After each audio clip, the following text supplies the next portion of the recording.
kape ari tekkinde posuji mon onon yidbe moftude e hutrade kopreji mon cadele mon ngasi halabi cer ya Play Store wala Google Play mbada télécharger kape keba application ma posma tekka kopreje pofta kape ngande ko kanyum buri webde do e nder leydi Sénégal to banginel dugol kalis hay mbudo ay yobata tirade kalis hay mbudo ay yobata mbele kape ko don haadi mbien ala so tawi ko otoma jogida a ari e station ngaji EDK a sodi gasoil do ponoda yobde ujunere kala ko temedde jeenay mbudu jobata walla nadda koy boutikaji amen low press kala ko codda jobirda kape ene jogi ko ustantoma to bange nganyari posma walla ko jolof chicken codda fof ina jogi ko ina ustonoma kape ina tawe e nder réseau ji mum din station ngaji EDK gonde nder jokli Sénégal kala e kubal wat télécharger kape njeya horema njeya jawdima mbemna ngurdamma.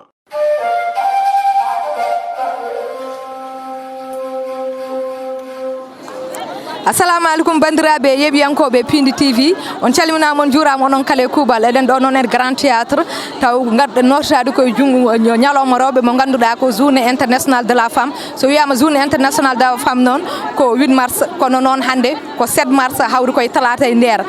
gari nottade ñalawma mo ganduɗa ko ñalawma mo ministre mo ganduɗa kalfinade rewɓe ministre de la femme mo waɗi organisé taw noon kadi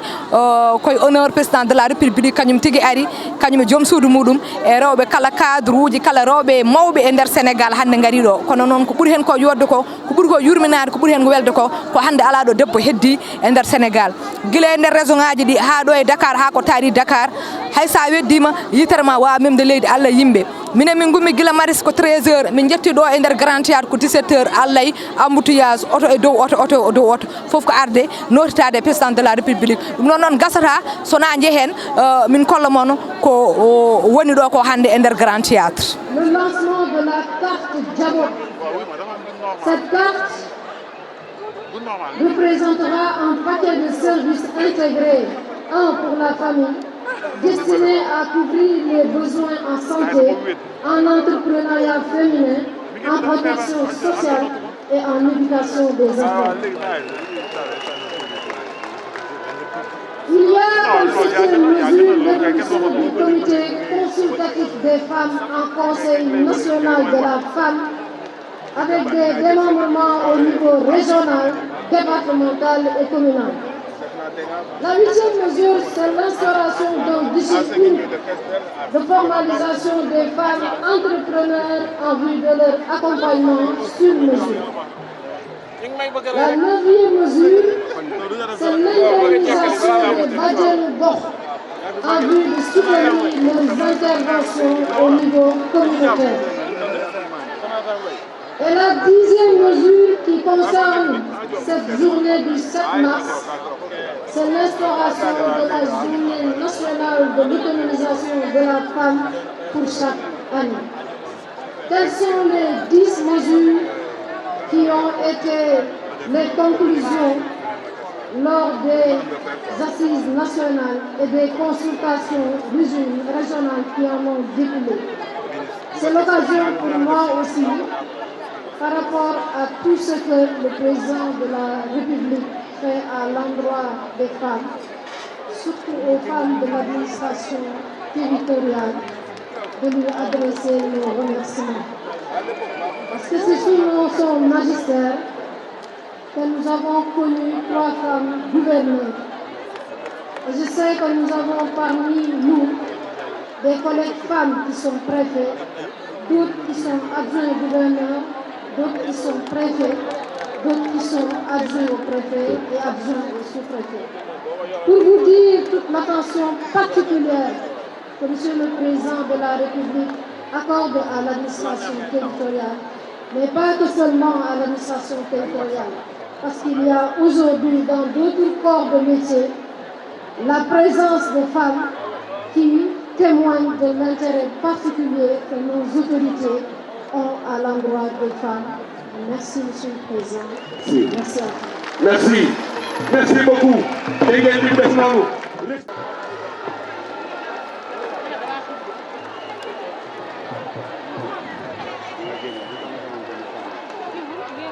Assalamu alaikum, jigéenu Sénégal. Je voudrais saluer son Excellence M. Macky Sall, président de la République du Sénégal, saluer également Mme Marième Faye Sall, première dame, qui est l'incarnation de l'action sociale et de la philanthropie. Les mecs de l'Europe,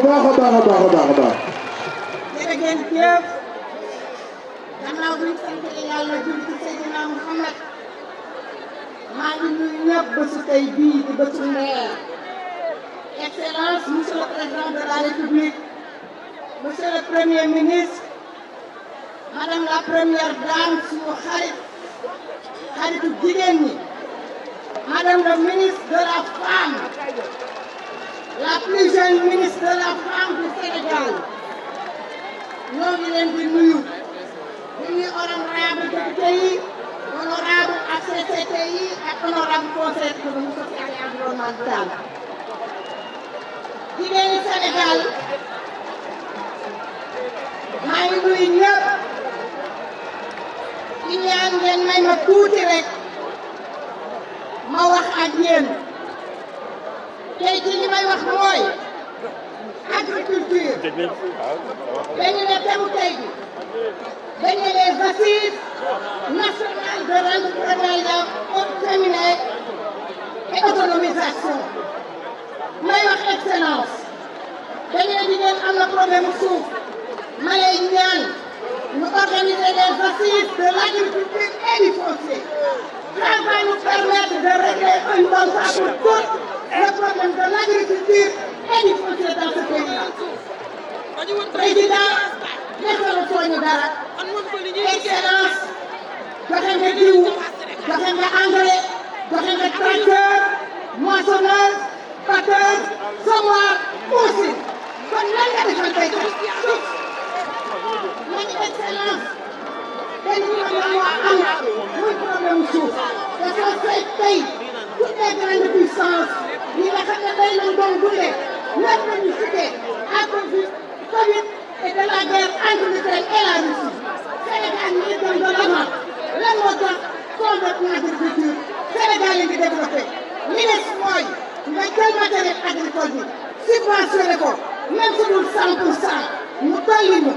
jox ko jigéen ñi ndax jigéen ñay bay jigéen ñay saadu jigéen ñay napp jigéen ñay def sàmm jigéen ñay def lépp kon tey excellence am nga jaaraama jara boot waaye may ñaan jigéen ñi Sénégal yéen a ko wax yéen a ni président mooy seen président mooy suñ xarit président mooy suñ sauveur ak le plan Sénégal émergent nañ émerger jigéen ñi parce que si les femmes émergent toutes les familles sénégalaises seront sauvées te ci loolu la nekk kon ma leen di ñaan président en 2024 mu lay neex mu lay naqari yow la ñuy fali xamuñu kañ xamuñu ko sànna xamuñu ko yow lañ jëm yow lañ bëgg asalaamaaleykum wa rahmatullah. Merci.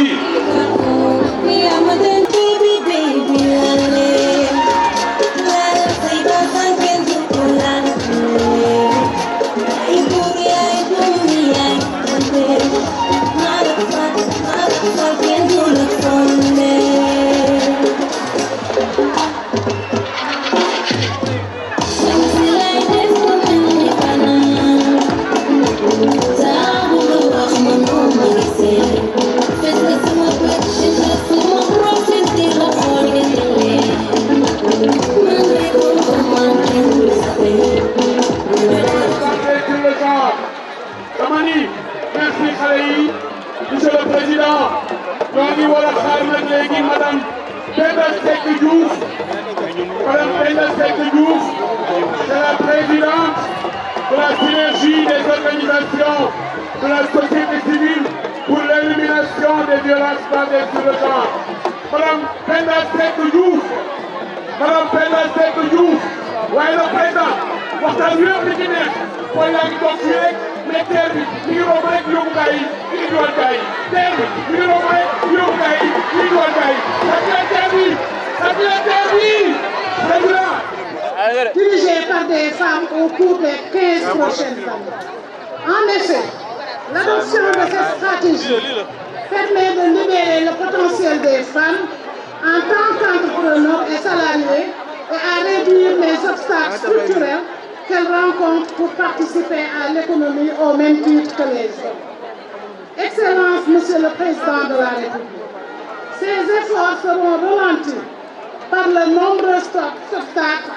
productifs et socioculturels à la pleine entière de la participation des femmes entrepreneurs à l'économie nationale. En effet, le temps consacré aux tâches domestiques,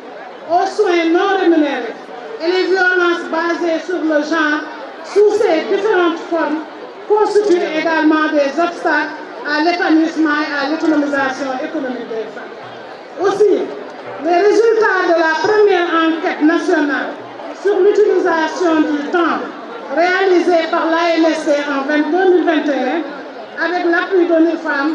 montrent que les femmes consacrent 4 heures en moyenne par jour aux tâches ménagères, à la garde des enfants, contre seulement 30 minutes pour les hommes. Ceci correspond à 20%, contre 8% pour les hommes. Par ailleurs, les petites et moyennes entreprises constituent l'épine dorsale de l'autonomisation économique des femmes, représentant 90% des entreprises qui assurent 50% du monde. Monsieur le Président, fort de tous ces progrès, le droit des femmes d'accéder à l'égalité et aux mêmes opportunités économiques que les hommes, en plus de leur importance pour le développement durable, sont consacrés dans des documents multilatéraux. eɗen ɗo e grand théâtre taw ko 8 mars journée internationale de la femme mo ganduɗa ko ministre de la femme noddi ɗo kono noon koye honneur président de la république Alhaji Macky Sall ɗum noon hannde en jiiɗi ɗo ko ganduɗa e meeɗa ɗum yiide rewɓe noorima e massivement kamɗo beddiɗa yitere ma memata leydi Allah e yimɓe hewde donc minen joni nde min gummi guila Marissa ha ɗo plus de 5 heures de temps guila 13 heures kono min jettiɗo ko 17 heures e min ɗo gondi noon e rewɓe ɓe ganduɗa ko rewɓe Fuutankoɓe kono kadi ko rewɓe ɓe ganduɗa yiɓɓe Alhaji Macky Sall ko rewɓe yiɓɓe tigui développement Fouta hen goto ene wiye Faty Aw o jeeya koto Diatar Faty Aw mi salminima mi namdoma kadi holko adduma e ñalawma o kadi holno jiruɗa ñalawma o eyyi Sali a weltan eyyi Sali Dia a weltanama machallah a weltanama e doole hande umminamin taka Macky Sall umminamin taka yidde Macky Sall sa yi ɓenen ɗo guila subaka ha joni ɗawgol ko faari kono hay goto accani golle mum guila subaka ha joni ɓe ƴetti auto ɓe ƴetti terre nde wonno ko yidde Macky Sall machallah kañum ummi ɗum kadi hande ko ñalawma rewɓe nde wonno ko rewɓe goni galleji ko rewɓe liggoto so dawama ko rewɓe keddoro hen fof ko rewɓe ɗum noon tinno mallo rewɓe kadi ministre de la femme o kadi ko cukalel Marième Faye Sall kadi madame oɗo kadi ko cukalel ɗum noon mallo rewɓe doole ministre de la femme ne yo wallu ministre de la femme ne yo wallu rewɓe sabande ko cukalel rewɓe jiiɗi financement rewɓe jiiɗi bourse familial rewɓe ko miskineɓe jiiɗi wallede saabu ko rewɓe goni doole ko rewɓe goni jeunesse o ko rewɓe goni ɗum ɗo ko rewɓe goni doole eyyi Sali Dia eyi Allah jarama Seydi Aw eɗen jiiɗo kadi debbo haalpular goɗɗo bandam indema e yettode ma assalamu aleykum wa rahmatullah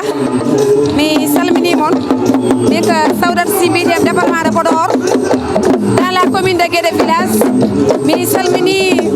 honorable député Yekko Sow mo ganduɗa ke département amen kañum addamen ɗo yede ñalawma o ko ñalawma rewɓe min calmini son excellence monsieur le président Macky Sall e Marième Faye Sall min calmini notre commune de Guédé village monsieur le maire Malick Sy min calmini ɗum ganduɗa ko baɗo politique dans la commune de Guédé village ñalawma hande o ko ñalawma rewɓe ko ñalawma men ko darde rewɓe e nder Sénégal ko darde rewɓe e nder Afrique e darde rewɓe dans tout le monde Mesdames et messieurs, les coordonnatrices et leaders d'organisations féminines, jeunesse féminine, mesdames et messieurs, merci à toutes pour ce bel accueil et c'est toujours un plaisir et une fierté pour moi de vous retrouver, surtout pour communier à la veille de la célébration de la Journée internationale du droit de la femme. Je voudrais pour cela féliciter votre ministre pour l'initiative et pour l'inclusion. J'ai tenu à présider personnellement cette cérémonie de restitution des conclusions de ces assises pour rendre un hommage appuyé à la femme sénégalaise dont le rôle pour la cohésion sociale et la consolidation des valeurs qui fondent la nation sénégalaise ainsi que son développement n'est plus à démontrer. Nous avançons quand les femmes s'impliquent et cela a été le cas tout le temps. Femmes du Sénégal, femmes de mon pays. Je voudrais dire que toutes les opportunités du pays sont à votre portée, car vous avez été au cœur de tous les combats. Le Sénégal a avancé parce que vous êtes là, vous les femmes, inlassables et infatigables. Je sais ce que je dois à une mère. Et je sais ce que je dois à mon épouse, Mariam.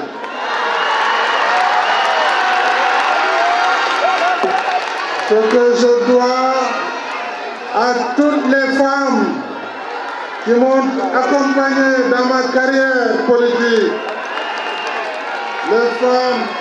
dont la profondeur et la sensibilité des idées ont été d'une grande inspiration.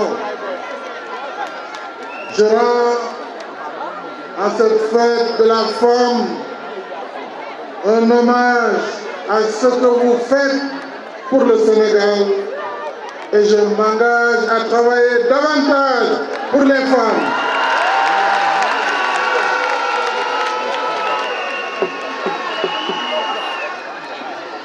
Cette cérémonie, li ma wax foofu dafa am solo pour ma taxaw si. Nee naa leen fu Sénégal yegg tey jigéen ñi ñoo ko fa yóbbu. Le Sénégal avancé dafa fekk jigéen ñi ñoo taxaw te loolu démb la ba tey. Historiens yi wax nañ ko depuis talaatay Ndeer ba ci tey jii jigéenu Sénégal mosuñ dellu ginnaaw. moo tax ma ni man xam naa li jigéen def pour ñun nit ku ne mën nga seede li sa yaay def ci yow waaye yokk naa si ne seede naa it fi ma sama soxna féete. te loolu góor bu ne war na ko mën a wax.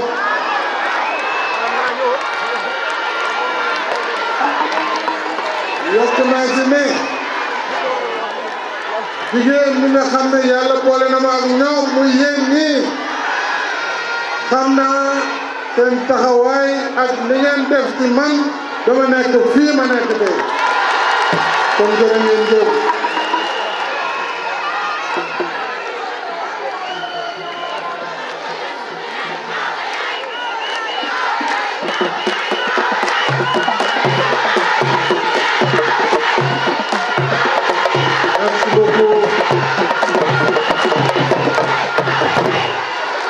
yaram daw na ni ko ak Maodo Mbaye di waxee yaram daw na waaye sama teewaay fii mooy wan leen tey la ñuy gën a taxaw ngir jàppale leen jàppale jigéenu Sénégal.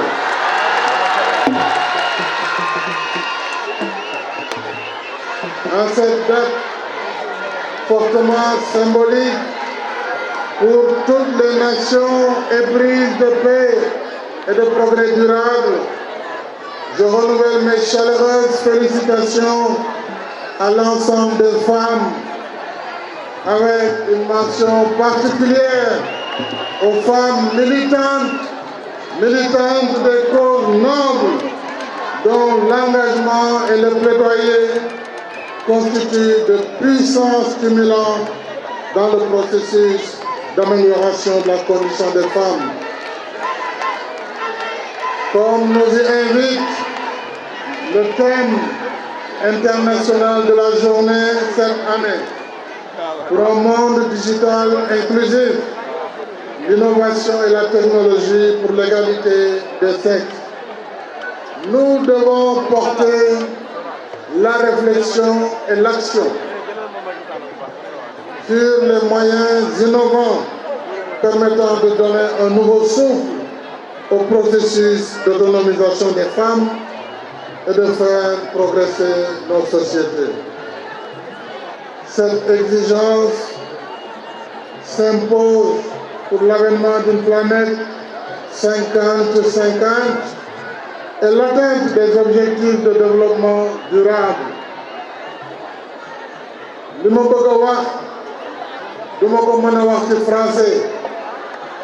ndax li may yëg ci communion bi ma am ak yéen français mënul génne loolu. dëgg naa daal ci yéen kontaan naa ci yéen maa ngi leen di xamal ni am na la ñu def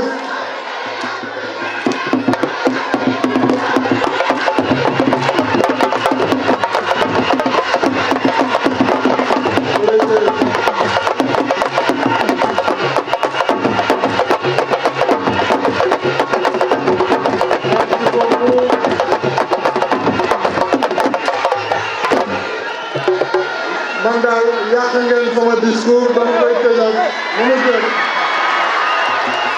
su ma delloo suba conseil des ministres ma wax ak premier ministre wax ak docteur Fatou Diané ci li ñu nar ci programme bi ngeen ma jox mu jógee ci assise nationale nga xam ne fukki région yi ak ñeent ak diaspora bi ñu bañ a fàtte diaspora bi lan la ñu war a def ngir yokk taxawaayu état bi pour que taxawaayu jigéen gën a jëm kanam ci Sénégal. danañu gën a dooleel kuréel yi nga xam ni ñoom ñooy financé jigéen ñi ak kuréel yi formé jigéen ñi yooyu yëpp daañu leen dajale li ngeen wax itam ci quota yi ñu war a jox jigéen ñi ci lépp lu ñuy séddale danañ ci bàyyi xel bu baax a baax a baax parce que nag jigéen ñi ñooy majorité ci biir réew mi kon jaadu na ñu jox leen seen wàll ba mu mat sëkk. maa ngi gërëm madame le ministre liggéeyam rafet na vraiment maa ngi koy encouragé mu continuer ci nii boole ñëpp uuf ñëpp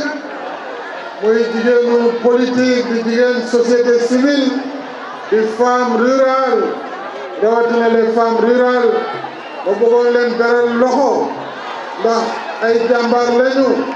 te seen liggéey metti na lool kon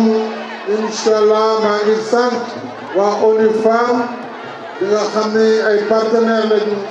di sant ñëpp di gërëm ñëpp di leen jox rendez-vous nag ci kanam jërëjëf.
eɗen gondi ɗo e nene meɗen Assou Sow Agnam Sivolnajo mo ganduɗa ko une femme leader une femme battante mo ganduɗa diwan amen foof ne andi ɗum kadi ko neɗɗo jiɗɗo président de la république kalɗo président de la république noddi o nototo o ummi ha Fouta mo ari hawrude tigui e ñalawma mo ganduɗa ko 8 mars journée internationale de la femme donc eɗen mbeɗamo ko micro meɗen namdoɗen mo holno yiiri ñalawma o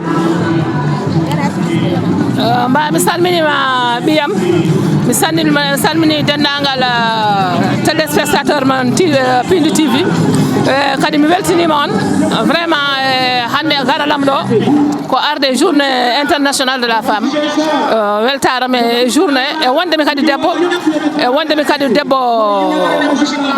politicien debbo aussi développement par ce que debbo ko hunde wonde fayida debbo ko neɗɗo mo ganduɗa ko poɗɗo andude hoore mum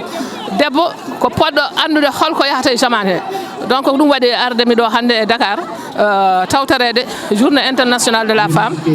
mbiɗa ardi noon e délégation mawɗo mbiɗa ande honorable député Nene Mariam Kane mbiɗa arde madame Habi Elimane Thioune mbiɗa arde Habi Ndiaye mbiɗa arde Dieynaba Simo Sinthi Boumak et tant d'autres emin keewi machallah ɗum fof ko arde yettinde vraiment en nelal Fuutankoɓe yettinde kadi holno Fuutankoɓe rewɓe Fuutankoɓe nder Sénégal hol darde Fuutankoɓe e leydi he hol darde Fuutankoɓe rewɓe Fuutankoɓe no potiri par ce que sa wi debbo tan sa addi debbo Fuutanke tan hankkadi a gasni golle ɗe donc debbo Fuutanke ko valeur sa yi jonnam koye debbo Fuutanke sa yi valeur koye debbo Fuutanke sa yi yidde hoore mum koye debbo Fuutanke sa yi liggotoɗo kadi koye debbo Fuutanke donc ɗum ɗeɗon gueɗe foof emin gardi ɗum ɗo emin gardine kadi e yidde président de la république yidde golle muɗum e wondude e muɗum ɗen gueɗe foof kadi emin gardi ɗum ɗo a jarama Seydou Sow a ɓooyi arde e manifestation ji mbaɗi ni kala nde journée ji mbaɗi ni waɗi aɗa yiye hen a ɓooyi arde hen kono est ce que ko jiiɗa hannde ko a meeɗi yiide ɗum par ce que min kam komi najjo hannde ko jiimi ɗo ko hambol sikki mataw meeɗa wade noon holko tagui ɗum holko tagui saabi rewɓe foof jaltiri ni ha yimɓe donki hedde grand théâtre no foti yaajde ni foof eyyi sa yi ɗum tan ko golle président de la république par ce que hay goto majjani président de la république président de la république c'est le président qui émerge président de la république yimɓe fof jii golle mum président de la république ne yiiɗi rewɓe président de la république ne yiiɗi rewɓe ɓamto président de la république ne yiiɗi rewɓe gona hunde donc so noddi rewɓe kala debbo gonɗo e Sénégal ene foti notade mo kadi ko weltade madame le ministre de la femme aussi yejjitani min par ce que minen komin Fuutankoɓe min jiiɗi tan ko tinɗo min jiiɗi vraiment feere fof waɗi ha région ngaji les 14 régions du Sénégal kala debbo ɗo wonno o addi ɗum minen noon vraiment min gardi ɗo e notre coordonnatrice Nene Mariam Kane mo ganduɗa kala ko kewi e Dakar kala ko kewi e Sénégal kala ko wawi hewde minen les femmes de la région de Matam o yejjita min les femmes aussi élevage de Matam Diourbel ɓenne kadi gari ɗo e forte délégation les femmes agriculteurs gari ɗo les femmes formatrices de Matam fof gari ɗo donc ɗum ko weltare e président de la république tinde yimɓeɓe tinde rewɓeɓe ɗum fof ko weltare e vraiment hande debbo ene yi hoore mum e Sénégal ene yi hoore mum e laamu président de la république ɗum noon ko yettere Allah jarama Seydou Sow ewo eɗen joddi ɗo e nene meɗen Assel Gueye mamma APR debbo mo ganduɗa ko Sénégal najo Mauritanie najo omo ari kadi hande hawride ñalawmede tawnoto président Macky Sall noddi fof ko nottoɗo mamma Assel hande de mbo sikka weltima hande ko jiiɗa ɗo kon hulɓinide hono jiiɗa oɗo ñalawma oui ko adi fof mi salminima ɓiɗɗo duwanaɗo ko adi fof ko moƴƴere ma tan saabu sa moƴƴano watta ko mbatta ko kadi hono ma enen cohla ndi ɗo leydi yiide gonga ne namɗo président Macky Sall nde naati ɗo nde o hul saabu o darima o ronki ɓennude holko addi ɗum saabu enen ala mo jiɗɗen sona kanko ɓe mbi ko 2e mandat walla 3 min mbimi ko 6e mandat saabu min mi yonaka e makko taw beele o gasna ko yiɗi waɗande min ko Allah jarama noon a jarama kadi ko weltare hande koye saabu min président ne jaranimi yaade ɗo ha Makka Koulibantoude ala noon to yahata tomi yahani saabu min mbimami min Allah yomi efface de indam innirde APR ko yidde président min ko président tan jinmi a jarama joni ɗum ittuma guila Mauritanie adduma ha ɗo hol goɗɗum kay ala ɗum tan addimi saabu yiddemo tan sa yiiɗi neɗɗo noon jaranti hunde foof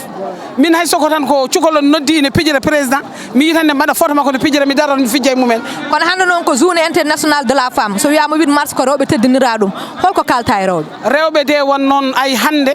won noon ko ñalawma rewɓe fuɗɗino hande ni kadi sa yi oɗo ñalawma tan ɓerde ma gasat kadi a woyat holko woynanma andude debbo to darno hanki ɗo ha jonko ɗon tan dari debbo metta changeude e ñalawma goto ɗum noon sa wi hande koye ñalawmaji journée de la femme jeeya kadi oɗo Faty Diané ministre de la femme noddi yimɓe en nototomo kanko en notortomo gueɗe ɗiɗi ha fay tati goho ko debbo ɗiɗi ko ministre tati ko président joƴƴinimo Allah jarama jarama Allah jarama jarama mama Seguel mama Peya yalla wel somi yon tami weltoto wonnon so wiyama piindi tan aɗa andi piindi kam adda ɗum ko lekki so lekki wuurani wawata finde Allah jarama weltanima Allah weltanima kadi directeur Pindi TV eyo bandiraɓe yeɓiyankoɓe Pindi on jii hande ko yooɗi e nder grand théâtre on jii hande haala président de la république widemo tigui korsa makko e rewɓe yidde makko e rewɓe yidde makko e yummakko jibindomo kono noon yidde makko e joom suudu makko o kono noon ko yidde makko e rewɓe dolnuɓemo ha heeɓi hande ɗo heeɓi ɗo en jii hande ko rewɓe lidduruji fof kaali ko en jii hande grand théâtre no wayi hewde yimɓe nde yimɓe fof notitima rewɓe fof gaari e mawninde oɗo ñalawma ɗum noon ko wiide bandiraɓe tan enen rewɓe ɓuuren tinnade ɓuuren jaggodirde ganden ko enen goni doole enen goni fof kala ko beele ɗen kadi eɗen mbawi wadde so wiyama journée internationale de la femme 8 mars mataw neɗɗo fo alay saago wadde ñalawma tan mo subana sababde mawninde jomum kono noon enen ñalawma fof ko ñalawmaji meɗen te so wiyama mat 8 mars tan guila le premier mo haala 30 fof ko enen jeeyi wadde noon ko wiide eɗen mbaɗa souhaité bandiraɓeɓe fof bonne fête de la femme yo Allah waɗan en jaam yo Allah hokku rewɓe cellal hokku ɗumen sembe hokku ɗum worɓe so wiyama rewɓe tan noon wiyama worɓe kono hande ko rewɓe ñonta kono noon yo rewɓe tinno e koye mumen ɓe ɓuura tidde ɓe ɓuura tinnade ɓe ɓuura kadi darnude koyɗe ha daro nde tawno ko rewɓe goni galle ko rewɓe goni aduna wadde noon eɗen mbiya bandiraɓe tan en jii ɗum mataw hankkadi rewɓe tan sa yi ɗum ɗo mataw ɓe pelliti wiide tan ko eɓe gondi ha joni président de la république ala moɓe jiiɗi laamu o leydi ndi sona président de la république hande ɓe mbi kamɓe foof ko président de la république ɓe mbi ɗum ɗon noon Allah jarama on jarama ha lawol gongol kadi e saaha goɗɗo kala koni kewi min jiiɗa arde min kollono noon bandiraɓe fulɓe on jarama